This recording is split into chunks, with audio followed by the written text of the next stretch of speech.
Hello, here's Citroen C4 2015. Okay, gonna show you how to replace the CR2032 battery. Okay, the battery is in there. Okay, use the flathead screwdriver. Okay, you see the gap there, two gap here. Basically, you just need to push the cover up, yeah, both end. Okay, like that, yeah. Okay, you push it in like that. Okay, push it in. Okay, the other side as well, push it in.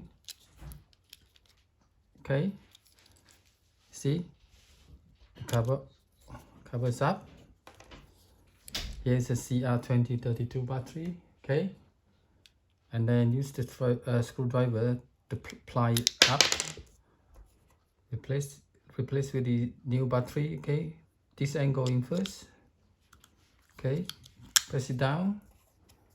Line the cover up and press it down. Okay, right, this is Citroen C4. Thank you for watching. Please subscribe to the channel. Thank you.